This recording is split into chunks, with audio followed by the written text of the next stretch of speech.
Muy buenos días, hermanos. Nuevamente estamos aquí para estudiar la palabra de nuestro Dios. Temprano en la mañana, este domingo 12 de julio, le damos gracias a Dios porque nos ha permitido comenzar una semana más, nos ha permitido estudiar su palabra temprano y nos da la oportunidad de compartir la palabra de Dios. Quiero leer en el matinal en los lugares celestiales para el 12 de julio, titulado Completa Santificación. En los lugares celestiales, 12 de julio, titulado Completa Santificación, dice así: Y el mismo Dios de paz os santifique por completo, y todo vuestro ser, espíritu, alma y cuerpo, sea guardado irreprensible para la venida de nuestro Señor Jesucristo. Primera de Tesalonicenses 5:23. Santificación, ¿cuántos la comprenden en su pleno significado? La mente está nublada por la malaria sensual. Los pensamientos necesitan purificación, que no habrían sido hombres y mujeres si se hubieran dado cuenta de que el cuidado del cuerpo es importantísimo en lo que atañe al vigor y la pureza de la mente y el corazón. Hombres y mujeres han sido comprados por precio. ¿Y qué precio? Nada menos que la vida del Hijo de Dios. Qué terrible es para ellos ponerse en una situación en la cual sus facultades físicas, mentales y morales sean corrompidas, donde pierden su vigor y pureza. Los tales hombres y mujeres no pueden ofrecer un sacrificio aceptable. El verdadero cristiano obtiene una experiencia que trae santidad. No tiene ninguna mancha de culpa sobre la conciencia, ni mancha de corrupción en el alma. La espiritualidad de la ley de Dios, con sus principios limitadores, es traída a su vida. La luz de la verdad irradia su comprensión. Una irradiación de perfecto amor por el Redentor disipa el miasma que se ha interpuesto entre su alma y Dios. La voluntad de Dios ha llegado a ser su voluntad, pura, elevada, refinada y santificada. Su rostro revela la luz del cielo. Su cuerpo es un templo idóneo para el Espíritu Santo. La santidad adorna su carácter. Dios puede comunicarse con él porque alma y cuerpo están en armonía con Dios. El Señor desea que todos sus hijos sean felices, llenos de paz y obedientes. Mediante el ejercicio de la fe, el creyente llega a poseer esas bendiciones. Mediante ella puede ser suplida cada deficiencia del carácter, cada contaminación purificada, cada falta corregida, cada excelencia desarrollada. Santificación, la verdadera, es aquella que Dios declara y nos hace justo porque estamos nosotros conectados con Él. Hacemos su voluntad, nuestra mente, nuestro carácter, todo lo que es de nuestra vida es de Dios. Y entonces ahora ya no vemos con nuestros ojos, sino que ahora vemos con los ojos de Dios. Nuestra vida es diferente. La forma de tratar a los demás es diferente. La forma de nosotros comportarnos, habla, pensamiento, todo lo de nosotros es diferente. ¿Por qué? Porque ahora nosotros vemos las cosas con los ojos de Dios, con la vista de Dios. Vamos a ir de rodillas para orar.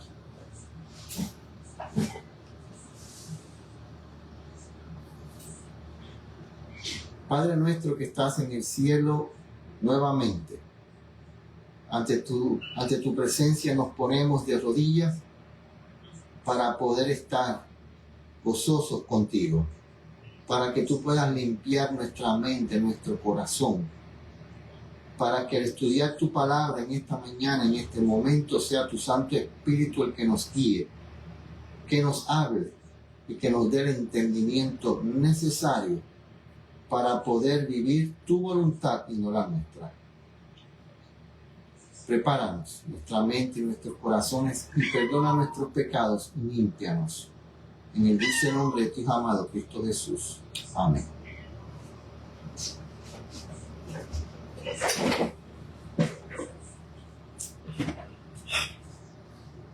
Muy buenos días, hermanos. Nuevamente estamos aquí en el primer día de la semana, domingo, para estudiar la palabra de Dios.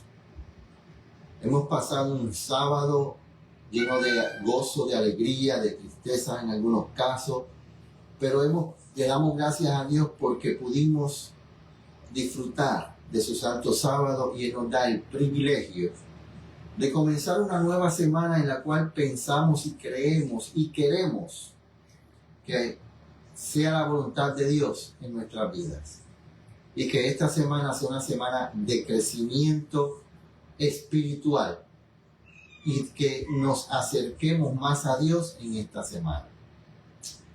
Estamos estudiando esta lección que lleva por título Caminando con Jesús, de la Iglesia Adventista Movimiento de Reforma.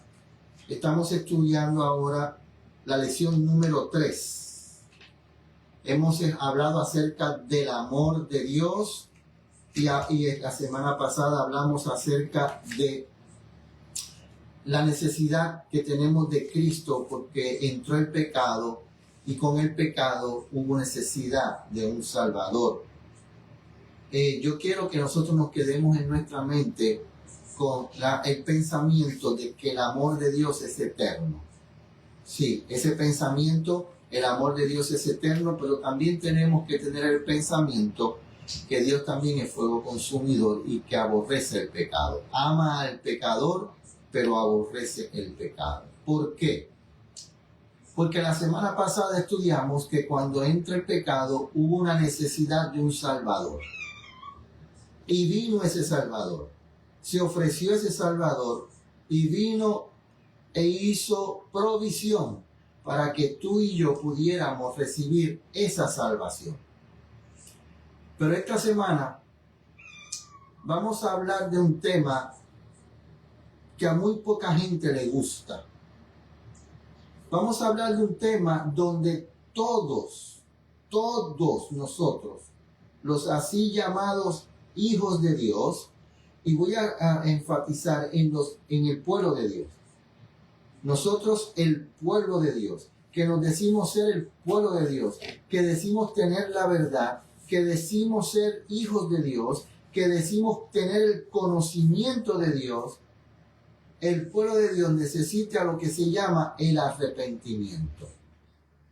Cuando una persona dice que no necesita arrepentirse, no es de Dios. Porque el arrepentimiento viene de Dios. Y mientras estemos en esta tierra, todos nosotros necesitaremos el arrepentimiento. Versículo de memoria para esta semana. Se encuentra en Hechos 3:19. Y esto es un llamado que hizo el apóstol. Los apóstoles hicieron este llamado. Así que, este es el segundo llamado. El primer llamado fue en Hechos 2, después de recibir el Espíritu Santo. Ahora en Hechos 3:19 hay un segundo llamado. Dice, así que arrepentíos y convertíos. El arrepentimiento tiene que hacer algo. Para que sean borrados vuestros pecados, para que vengan a la presencia del Señor tiempos de refrigerio. Hechos 3:19. Esta semana el estudio estará basado en el libro El Camino a Cristo, capítulo número 3. La recomendación es que se lea ese capítulo durante toda la semana. Yo pongo en un grupo que tenemos de WhatsApp, si usted quiere me deja saber y yo le puedo enviar todos los días en la mañana se pone porción del capítulo que estamos estudiando en esa semana. Y yo creo que es muy importante que saquemos tiempo para leer ese capítulo. Yo le dije a ustedes al principio que este libro, aunque mucha gente piensa que es un libro fácil, que es un libro que hay presente el amor de Dios, es un libro que nos va a tocar el corazón profundamente si verdaderamente buscamos que Dios nos hable a través de su palabra. Si solamente leemos por leerlo, no vale la pena. Cuando nosotros leemos la palabra de Dios, tenemos que leerla para que nos hable a nuestro corazón, para que nos enseñe el mal que quizás estemos haciendo para que podamos cambiar y poder estar ante la presencia de Dios.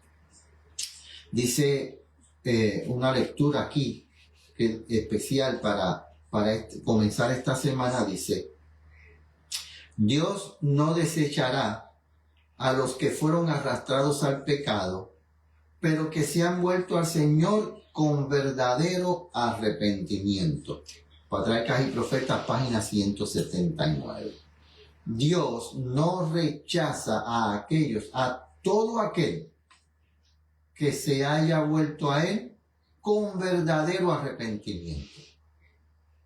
La palabra aquí clave es verdadero. La palabra clave para esta semana es verdadero. ¿Ok? Arrepentimiento, pero verdadero. Esa es la palabra clave. Verdadero, subrayen esa palabra, arrepentimiento. Domingo 12 de julio, tristeza por el pecado. Y vamos a comenzar a ver si podemos entender lo que es durante esta semana lo que Dios llama verdadero arrepentimiento. Dice aquí: ¿qué evidencia de verdadero arrepentimiento exigió Juan el Bautista? Juan el Bautista ahora va a decir unas palabras fuertes. ¿Ok? Nosotros tenemos que tener en cuenta a quién le está hablando Juan el Bautista.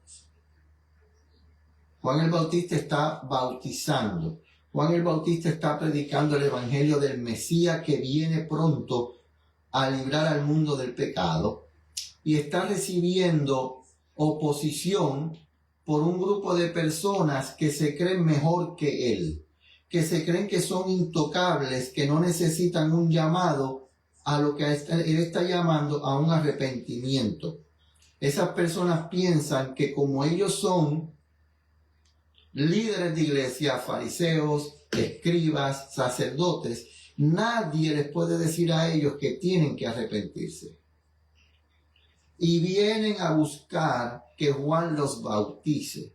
Porque ellos dicen, si Juan nos bautiza, el pueblo nos va a aceptar a nosotros. Y van a pensar que nosotros somos de Juan, entonces así Juan nos va a dejar de criticar, nos va a dejar de llamar al arrepentimiento. Y a veces nosotros como pueblo de Dios cometemos errores en bautizar a personas pensando que después del bautismo esas personas van a cambiar. Y el trayecto de la historia de la vida nos da a demostrar que cuando esa persona fue bautizado no había hecho aceptado toda la palabra de Dios y no había habido un cambio. Acuérdense, el cambio tiene que ocurrir antes del bautismo, no después del bautismo. El cambio tiene que ocurrir antes. El bautismo es un testimonio público de que ya yo no soy la misma persona. El bautismo no cambia. El cambio viene antes y después del bautismo, y entonces comienza una vida de crecimiento. Dice, ¿qué fue lo que Juan hizo? ¿Cómo fue el llamado de Juan? Lucas 3, 7 al 14. A esos fariseos que vinieron a buscar el bautismo para hacerse ver ante el pueblo que eran diferentes, Juan les dice así: y decía a las multitudes que salían para ser bautizados por él. Si usted va a otro evangelio, usted va a encontrar que esa multitud que iba a ser bautizado porque quería ser bautizado por él eran los fariseos. Oh generación de víboras, ¿quién os enseñó a huir de la ira que vendrá? Usted dice, pero ven acá, ¿por qué le llamó generación de víboras? Acuérdense que la serpiente en la Biblia se presenta como engañadora, como un instrumento de engañar. Y cuando Juan le dice a esa gente, a esos fariseos, víbora, le está diciendo, ustedes engañadores, ustedes se creen santos, ustedes se creen justos. ¿Quién les dijo a ustedes que con esa actitud que ustedes tienen, ustedes van a huir de la ira de Dios cuando venga? Si yo engaño a alguien, presentándome en palabras y de frente a una persona, presentándome que soy de una forma, pero de la espalda soy otra, yo estoy listo para recibir la ira de Dios. Pero fíjense lo que dice ahora Juan, que hay que hacer.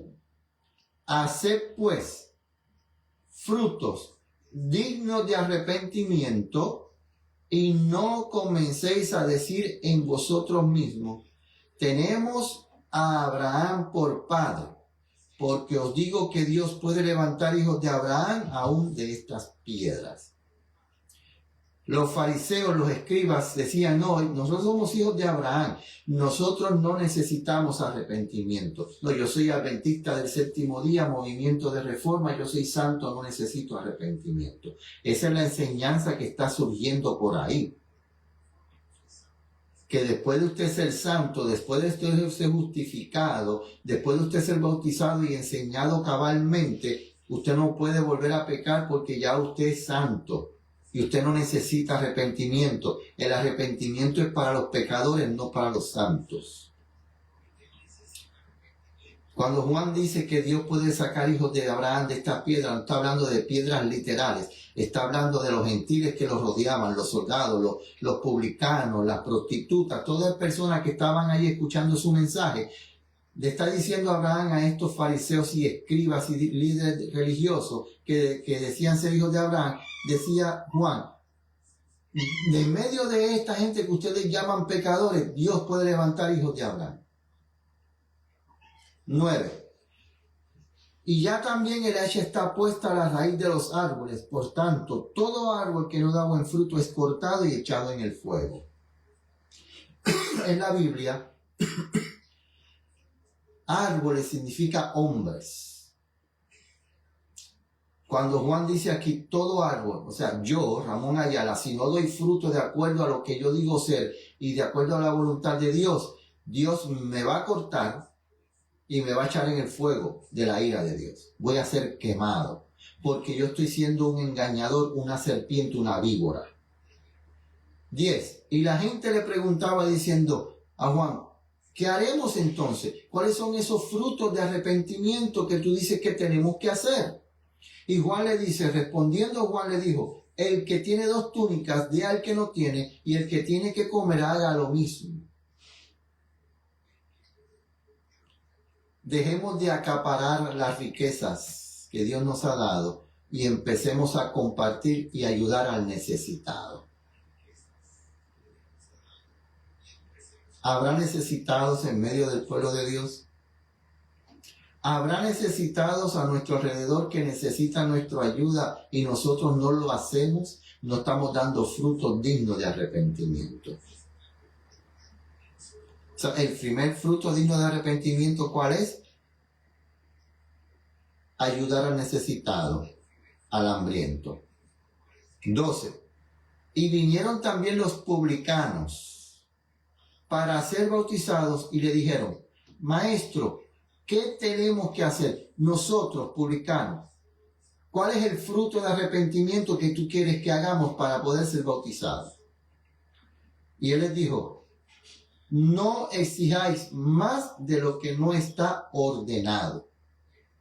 O sea, Si el gobierno romano le dice a ustedes que es el 5% de taxes, y de ese 5%, 2 es tuyo y 3 es de ellos, no exija 7 para tú tomar 4, no, exige el 5% y quédate con el 2 que ya es tuyo y dar el 3 a Roma. No exija más para quedarte con más. No estafes. Versículo 14.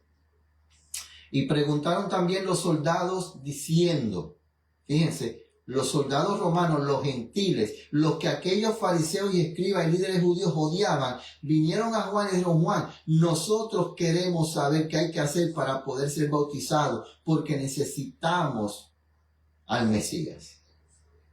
Y le preguntaron también los soldados diciendo: ¿y nosotros qué haremos? Y les dice: no hagáis extorsión a nadie, ni calumniéis, y contentaos con vuestro salario. Extorsiones. Los soldados, igual que en muchos países, quizá en otros países le llaman mordida. En muchos países los policías reciben lo que se llama mordida y paran a personas que ellos saben que son turistas, que tienen dinero, para que esas personas le den dinero para entonces ellos soltarlo. No, no hagan eso. Pero también dicen: no levanten calumnias. ¿Qué son calumnias? Acusaciones falsas. Cuando en una iglesia hay una persona que lo que hace es acusar falsamente constantemente, esa persona tiene el espíritu de Satanás. Y esa persona se puede arrepentir, pero sigue haciendo lo mismo, y se arrepiente, y sigue haciendo lo mismo, y se arrepiente, y sigue haciendo lo mismo. Esa persona, dice la Biblia, que hay que separarlo de la iglesia. Porque esa persona lo que está trayendo un espíritu de división, un espíritu de contienda, un espíritu que está acabando con la unidad de la iglesia. Y Juan dice: no hagan eso. Haced frutos dignos de arrepentimiento. ¿Por qué? Porque el arrepentimiento verdadero trae tristeza por el pecado. Vamos a leerlo, mire. Camino a Cristo, página 23, dice: el arrepentimiento implica arrepentirse del pecado y alejarse de él. No renunciaremos al pecado a menos que reconozcamos su pecaminosidad. Hasta que no nos apartemos de él de corazón, no habrá un cambio real en nuestra vida. Arrepentirse y volverlo a hacer. Arrepentirse y volverlo a hacer. Acusar a alguien falsamente.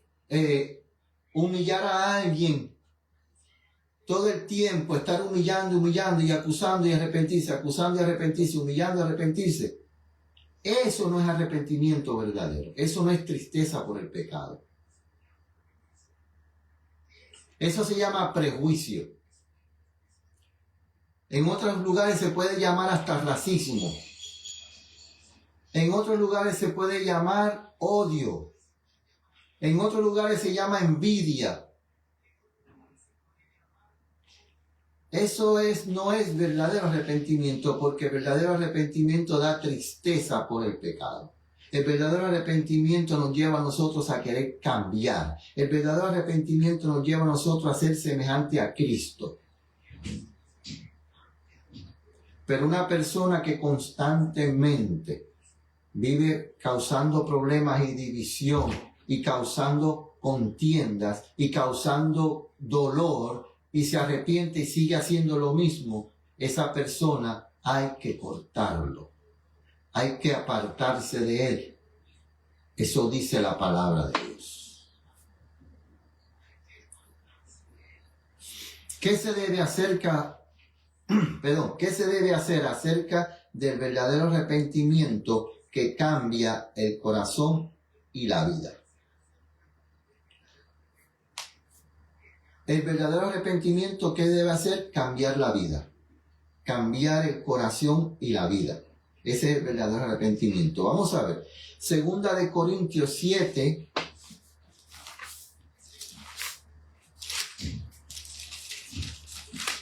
Nueve y 10. Segunda de Corintios 7, 9 y 10. Capítulo 7 de Segunda de Corintios, versículos 9 y 10. Estamos viviendo en un mundo donde la palabra de Dios dice que por tanta maldad que habrá en el mundo, se enfriaría el amor. Y el arrepentimiento está basado en el amor. Acuérdense, en la mente de nosotros tiene que estar la primera lección que estudiamos de este trimestre: el amor de Dios es eterno. Y el arrepentimiento proviene de Dios. Y ese arrepentimiento que proviene de Dios está lleno de amor. Cuando yo, Ramón Ayala, recibe el verdadero arrepentimiento que proviene de Dios, yo lo voy a reflejar en el amor a mis hermanos, en el amor a aquellos que me rodean, en tratar con amor a todos. Así yo reflejo el verdadero arrepentimiento, un arrepentimiento que está lleno de amor hacia mis hermanos. Un arrepentimiento que me da tristeza, el pecado que yo cometo, me da tristeza el dolor que le causó a mi hermano. Ese es el verdadero arrepentimiento. Segunda de Corintios 7, 9 y 10 dice: ahora me gozo no porque hayáis sido contristados. Contristados, no busqué el significado, pero le voy a buscar el significado de esa palabra contristados. Sino porque fuisteis contristados para arrepentimiento. Contristados para arrepentimiento. Voy a ver si la consigo la palabra. Vamos a sacar un tiempito para buscar el significado de contristado. No vamos a seguir. Perdón, aquí no es.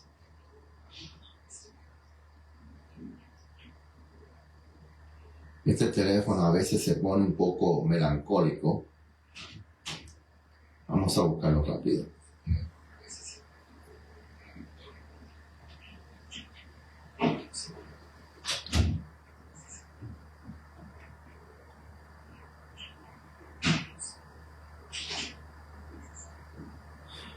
Dice aquí: contristado es un adjetivo que describe a alguien que manifiesta o siente una profunda tristeza, aflicción o pesadumbre.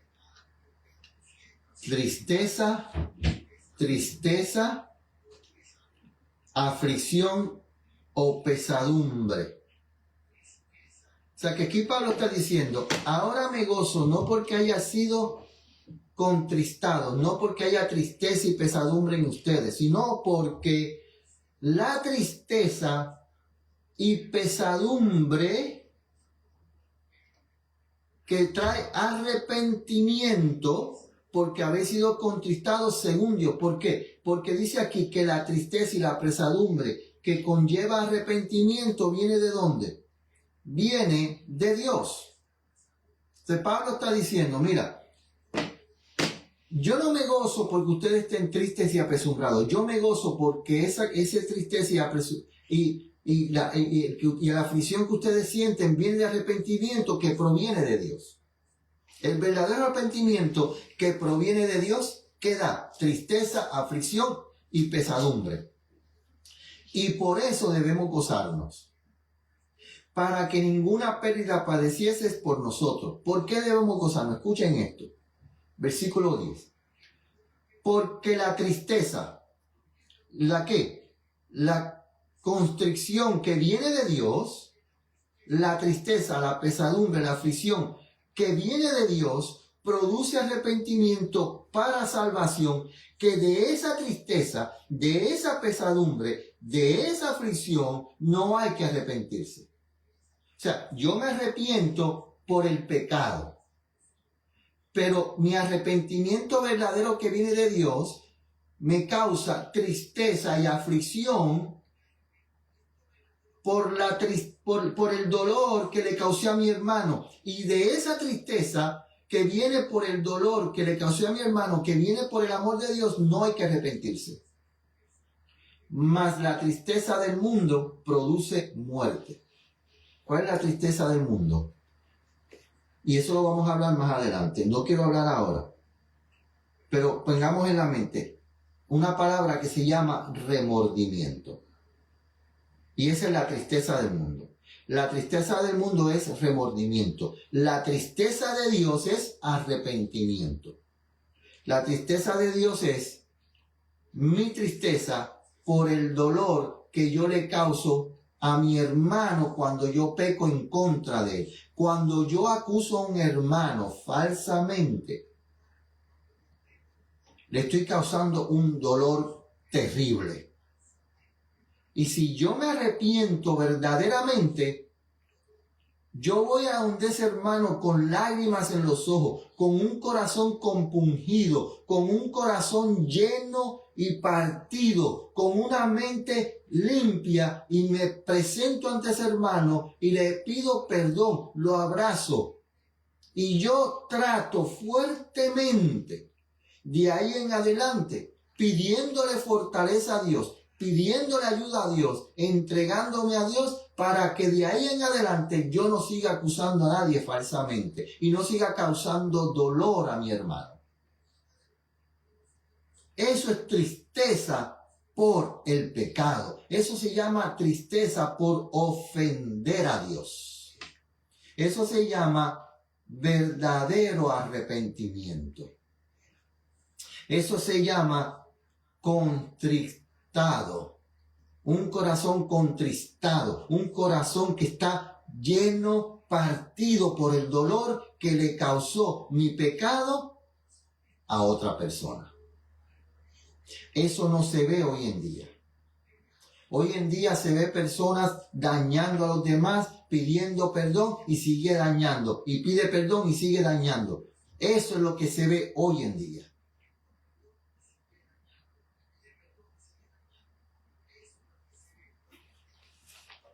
Este pasaje yo lo he leído varias veces, pero lo quiero leer nuevamente. ¿Qué dice la Biblia de cómo debemos tratar a una persona que lo único que hace es daño, división, contienda, dolor y no cambia? Pide perdón y no cambia. Pide perdón y no cambia. Vuelve a pedir perdón y sigue lo mismo. ¿Qué dice la Biblia que tenemos que hacer? Fíjense lo que dice Tito 3, 9 y 10. Tito 3, 9 al 11. Cuando una persona se presenta como hijo de Dios y ofende, acusa y daña, pide perdón, y ofende, acusa y daña otra vez, pide perdón, ofende, acusa y daña, pide perdón, y se habla con la persona, se le dice, mira, esto y la persona vuelve a hacer lo mismo, y sigue haciendo lo mismo, y no quiere cambiar. Esto dice la palabra de Dios. Tito 3, 9 y 10. Y a la gente no le gusta esto, la gente no quiere hacer esto. Nosotros no queremos hacer esto, porque nos creemos más piadosos que Dios. Y Dios es piadoso, Dios es misericordioso, Dios es tarde para la ira, pero Dios no da por inocente al culpable.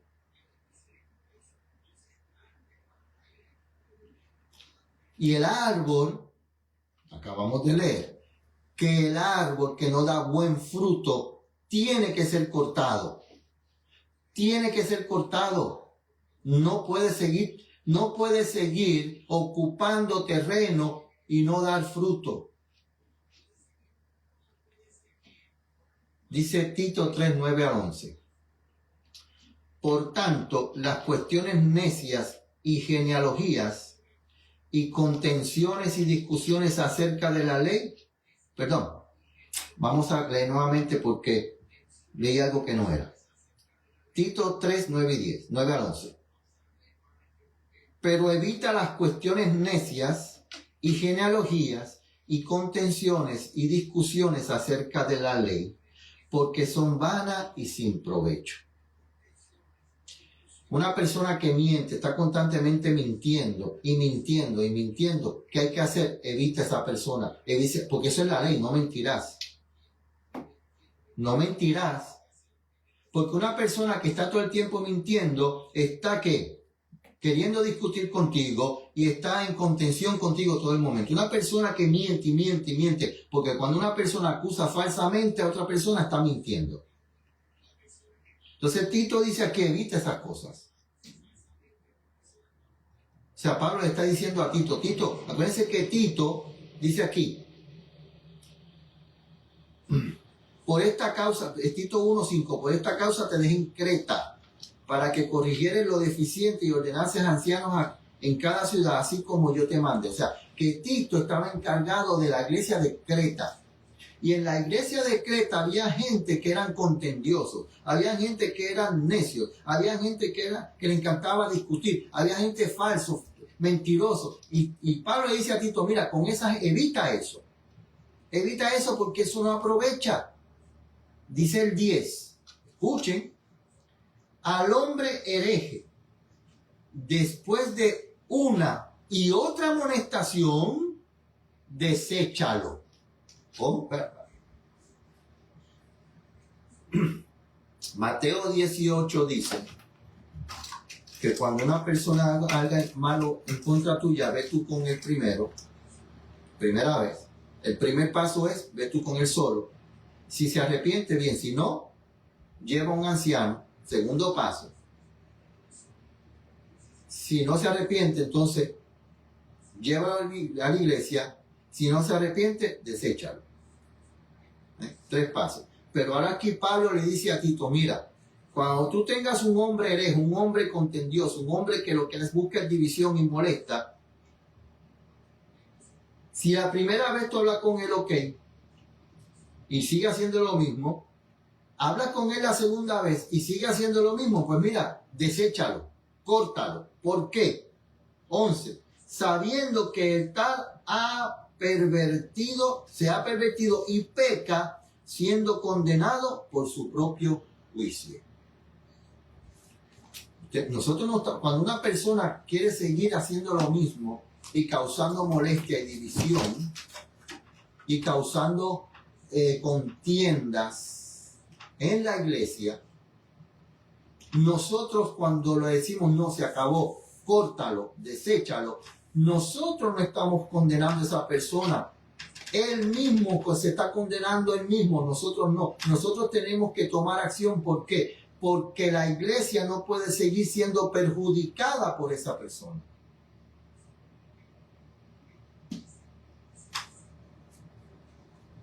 Y esto me va a causar problemas a mí. Pero es lo que dice la palabra de Dios, es lo que estamos leyendo. Y en esta semana vamos a estudiar de personajes que Dios los amó hasta lo sumo, pero tuvo que cortar con ellos porque ellos decidieron seguir siendo ellos mismos su justicia. Ellos quisieron buscar su propia justicia siempre y Dios tuvo que cortar con ellos para el bien de su pueblo. Dios decidió cortar con ellos para el bien de su pueblo. Y si Dios tuvo que cortar con esas personas que Él amó tanto para el bien de su pueblo, ¿quién soy yo para seguir maltratando al pueblo de Dios, permitiendo que una persona que lo que está buscando es división y dañar y prejuicio, siga en el pueblo de Dios? Camino a Cristo, página 24. Este capítulo, hace unos años atrás, yo tuve un año entero, todos los viernes en la noche, dando estudios acerca de este libro, El Camino a Cristo. Viernes tras viernes, un año y algo. La desgracia es que lo hice por Facebook y no lo pasé a YouTube. Y esos videos se borraron. Pero cuando yo estoy estudiando esta lección, me viene a la memoria esos estudios que dimos ese año entero. Y cuando nos dijeron a nosotros en la iglesia que este trimestre iba a ser estudiado el libro El Camino a Cristo, yo dije en mi mente, este estudio va a hacer dos cosas.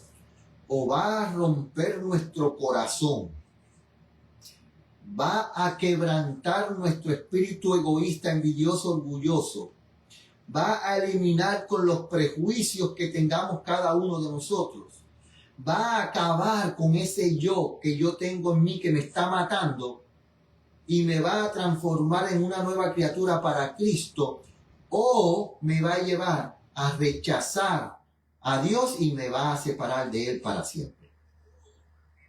Porque este libro, El Camino a Cristo, presenta lo que debe ser un verdadero cristiano. Y si nosotros verdaderamente nos dejamos guiar por la palabra de Dios, tiene que haber una transformación en mi vida completa.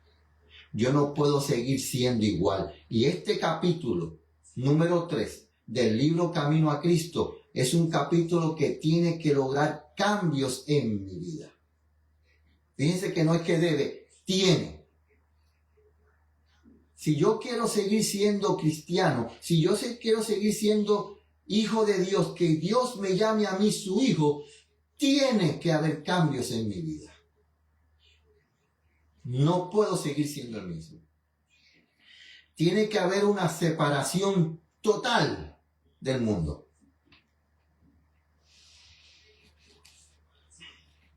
Página 24 del Camino a Cristo dice: el verdadero pesar por el pecado es resultado de la obra del Espíritu Santo. El Espíritu revela la ingratitud del corazón que ha despreciado y agraviado al Salvador y nos trae contritos al pie de la cruz. Cada pecado vuelve a herir a Jesús y al mirar a aquel a quien hemos traspasado, lloramos por los pecados que le produjeron angustia. Una tristeza tal nos inducirá a renunciar al pecado. Por eso cuando una persona no cambia y sigue maltratando y sigue siendo una persona que lo que busca es contienda y división, no se ha arrepentido, no siente dolor por el pecado y el agravio que se le hace a Jesús. No al hombre ahora, a Jesús. Porque cuando yo maltrato a mi hermano, dijo Cristo, todo lo que tú hagas a uno de estos más pequeñitos, a mí me lo estás haciendo. Pero usted sabe qué es lo peor. Cuando yo permito que una persona maltrate a otra y no tomo acción en el asunto, yo estoy haciendo lo mismo que él está haciendo. Estoy permitiendo el maltrato a esa persona y estoy maltratando a Cristo.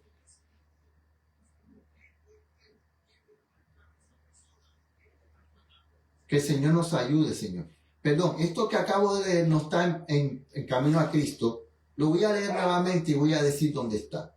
El deseo de toda la gente es página 267. Esto que voy a leer está en el deseo de toda la gente, página 267. Lo quiero volver a leer. Hermano, olvídese de mí. No me mire a mí. Estudia la palabra de Dios. Estudia la lección de esta semana. Leamos la lectura adicional y tomemos acción personalmente. Lo vengo diciendo semana tras semana. Esto es personal. Tomemos estas lecciones como para mí. Para mí. Estas lecciones son para mí. Y pidámosle a Dios que cambie en nosotros lo que sea necesario cambiar.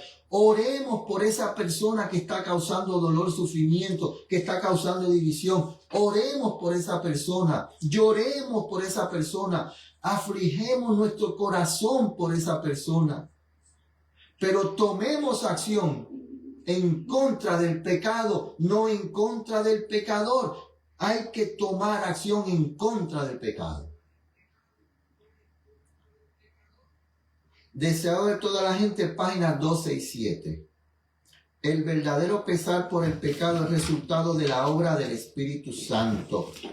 El Espíritu revela la ingratitud de corazón que ha despreciado y agraviado al Salvador y nos trae contritos al pie de la cruz.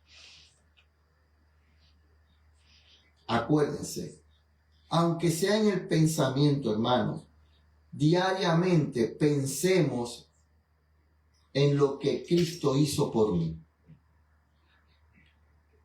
en lo que Cristo decidió hacer por mí.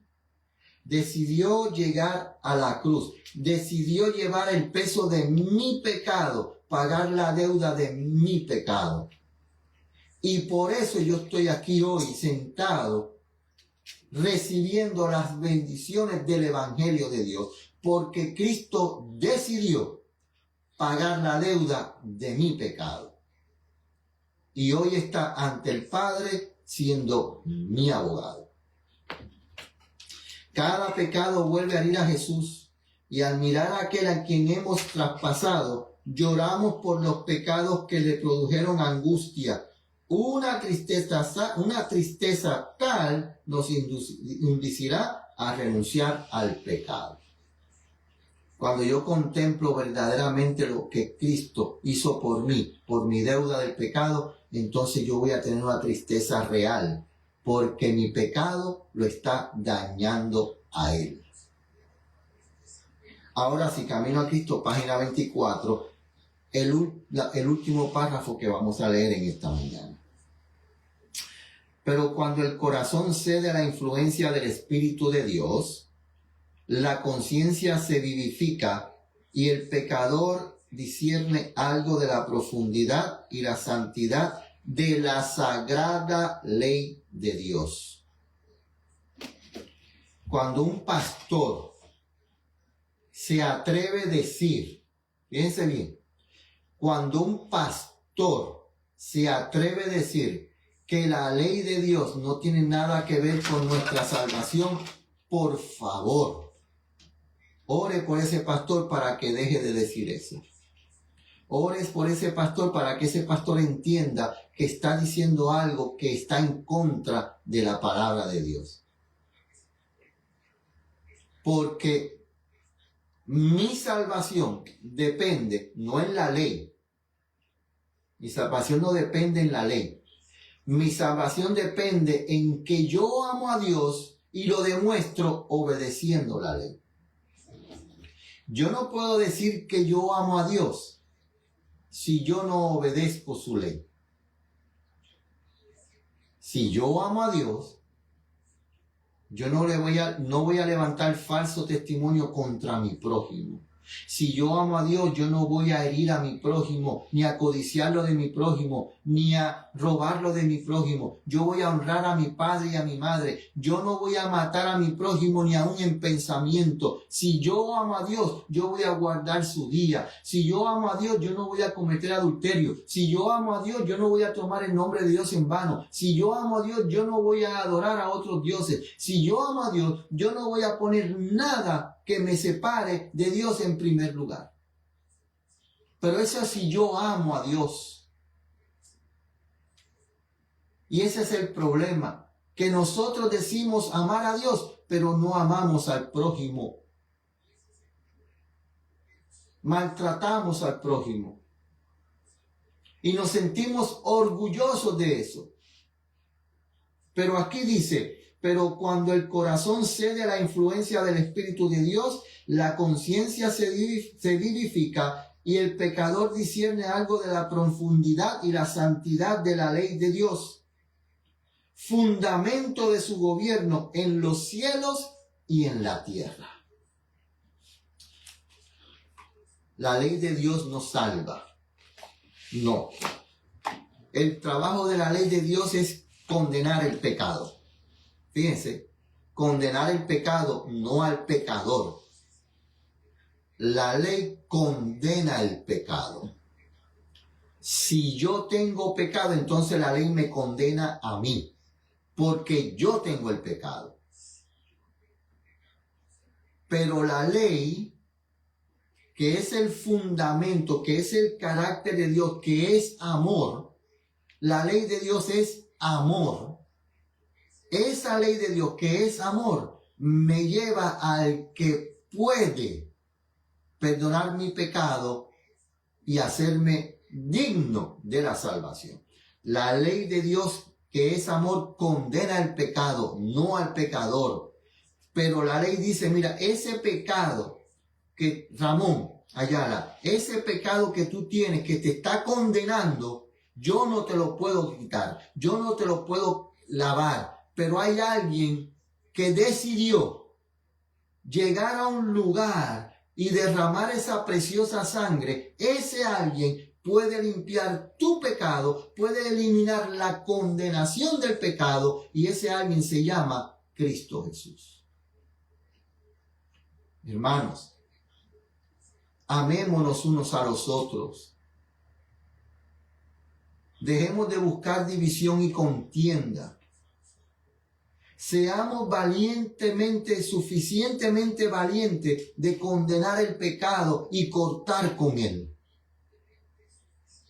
Seamos responsables con nosotros mismos de apartarnos de ese pecado, de pedirle ayuda a Dios para que podamos vencer ese pecado, para que podamos ser ayuda idónea a los demás que nos rodean, porque el mundo necesita gente que quiera ayudar a Dios a salvarse.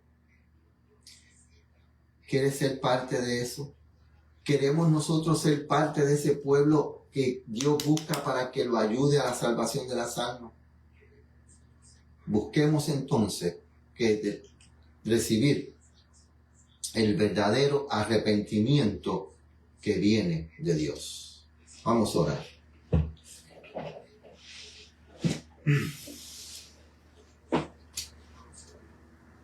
Padre nuestro que estás en el cielo, te damos gracias porque en tu palabra encontramos el verdadero arrepentimiento que necesitamos todos. Ese verdadero arrepentimiento que tú estás dispuesto a ofrecernos y darnos. Ese verdadero arrepentimiento que está disponible siempre para todos aquellos que te busquen. Por eso queremos pedirte, Señor, perdón. Pero un perdón sincero, un perdón de corazón. Y queremos pedirte ayuda para que no rechacemos ese arrepentimiento que tú has dispuesto a darnos. Que no nos sintamos mejor que nadie. Que toda envidia, todo orgullo, todo prejuicio que tengamos en nuestro corazón pueda ser arrebatado, pueda ser eliminado y que sea llenado por el amor de Dios. Que podamos ver claramente el sufrimiento que le causó a tu Hijo Cristo Jesús mi pecado. Y que tengamos dolor sincero y tristeza por ese sufrimiento que le hemos causado. Ayúdanos como pueblo a separarnos de toda esta vanidad y toda esta maldad que nos rodea. Y que seamos un pueblo digno de representarte ante este mundo lleno de tinieblas. Acompáñanos en este día, que podamos honrarte en todo lo que hagamos durante el mismo. En el nombre de Jesús. Amén.